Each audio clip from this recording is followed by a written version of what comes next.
अगर आप भी भगवान श्री कृष्ण को मानते हैं तो यह कहानी पूरी जरूर सुनिएगा। बहुत समय पहले की बात है। वृंदावन में श्री बांके बिहारी जी के मंदिर में रोज एक पुजारी जी बड़े भाव से सेवा करते। वे रोज बिहारी जी की आरती करते, भोग लगाते, उन्हें शयन कराते और रोज 4 लड्डू भगवान के बिस्तर के पास रख देते। उनका यह मानना था कि बिहारी जी को यदि रात में भूख लगेगी तो वे उठकर खा लेंगे। हर सुबह जब वो मंदिर के पट खोलते तो भगवान के बिस्तर पर प्रसाद बिखरा मिलता।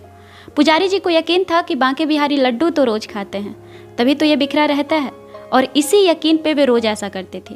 एक दिन बिहारी जी को शयन कराने के बाद वे 4 लड्डू रखना भूल गए। उन्होंने पट बंद किया और वो चले गए।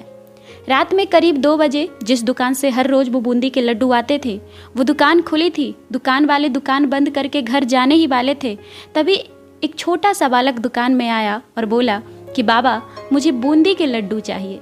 बाबा ने बड़े प्यार से कहा, लल्ला, लड्डू तो सारे खत्म हो गए, अब तो मैं दुकान बंद करके घर जाने वाला हूँ।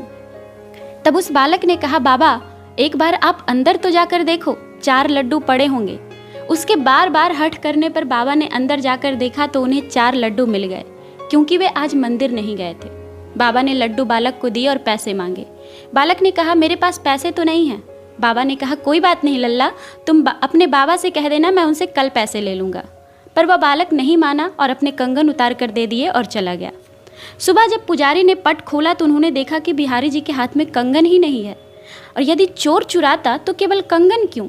थोड़ी देर बाद ये बात सारे शहर में फैल गई, और जब यह बात उस दुकान वाले को पता चली तो उसे रात की बात याद आई। उसने दुकान से कंगन ले जाकर पुजारी जी को दिखाया और सारी बात सुनाई। तब पुजारी जी को याद आया कि रात में मैं लड्डू तो रखना भूल ही गया था, और पुजारी जी को यकीन हो गया कि लड्डू लेने वाला कोई और नहीं बल्कि स्वयं बिहारी जी थे। इससे ये पता चलता है कि यदि भक्ति में भक्त से किसी सेवा में भूल हो जाती है तो भगवान उसे अपनी तरफ से पूरा कर ही लेते हैं। कमेंट में राधे राधे जरूर लिखिएगा।